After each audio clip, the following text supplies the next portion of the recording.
Di kebun binatang, seorang pria mengambil batu dan membuangnya keluar. Batu itu tepat mengenai pantat harimau. Harimau itu bangkit dan berjalan menuju pria itu. Beberapa orang mengatakan bahwa pantat harimau tidak dapat disentuh. Tapi pria ini tampaknya tuli dan tidak takut senjata, dia melempar batu lagi. Wajah harimau menunjukkan kemarahan dan terus mengaum keras. Tidak lama kemudian, di kamar mandi, pria itu mendengar teriakan di luar. Dia segera berlari keluar dan melihat para turis melarikan diri. Dia tidak mengerti sama sekali apa yang terjadi di sini. Tiba-tiba dia mendengar geraman datang dari belakang. Dia merasa takut. Perlahan berbalik angkat kepalanya. Dia melihat harimau yang bergegas keluar dari area kandang harimau. Pria itu mengangkat telepon dan meminta bantuan. Dia mengatakan bahwa harimau itu menatapnya. Sepertinya dia sedang menganalisis mangsanya. Pada titik ini, harimau tampaknya telah mengenali pria itu sebagai orang yang baru saja melemparkan batu kepadanya. Pria itu tidak bisa berpikir lagi, dia mematikan telepon dan melarikan diri. Harimau mengejar di belakang. Pria ini juga cukup fleksibel. Dalam bahaya, dia melompati pagar dan melarikan diri dari harimau. Tapi jangan lupa bahwa harimau adalah hewan dalam keluarga kucing. Pagar semacam ini tidak bisa menghentikannya. Ketika tim penyelamat tiba, lengan pelatih kehilangan sepotong kulit. Awalnya bermaksud untuk mencoba melatih harimau. Tetapi dia menemukan bahwa harimau itu tampaknya marah oleh sesuatu. Namun, harimau itu tidak berniat membunuhnya. Kalau tidak, dia pasti sudah mati sejak lama. Di tempat lain, pria itu bersembunyi di sudut. Dia sedang berbicara di telepon dengan operator tim penyelamat. Berbalik, harimau itu membuka mulutnya lebar-lebar dan perlahan mendekati pria itu.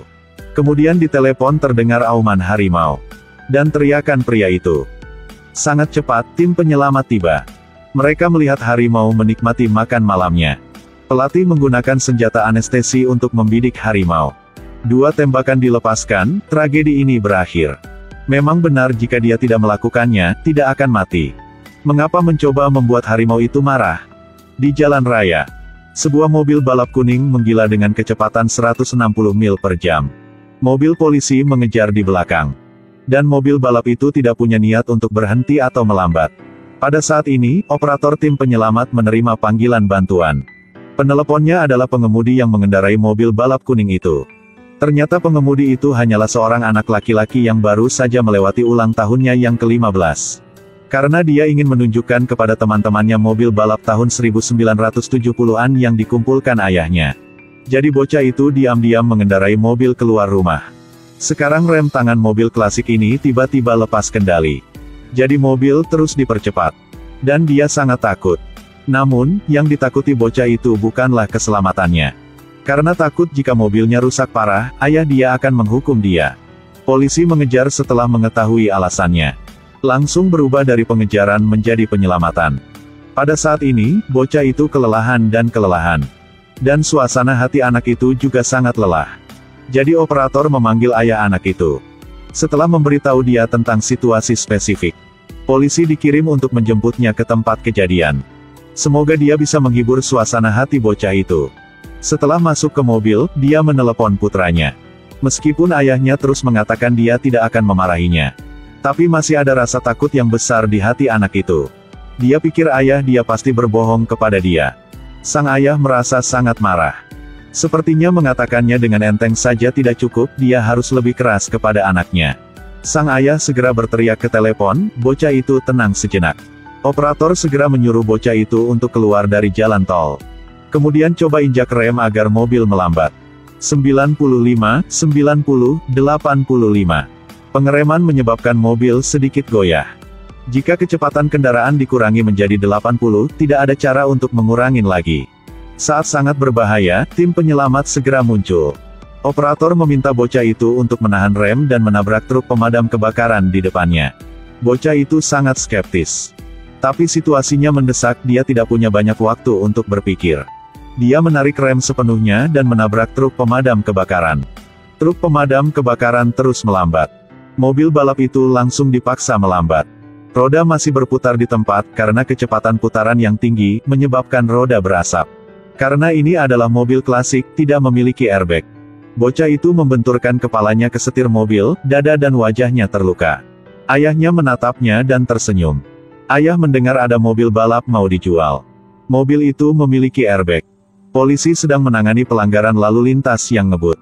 Sopirnya panik dengan noda darah di tangannya. Polisi segera tahu ada masalah, jadi mereka menangkap wanita itu.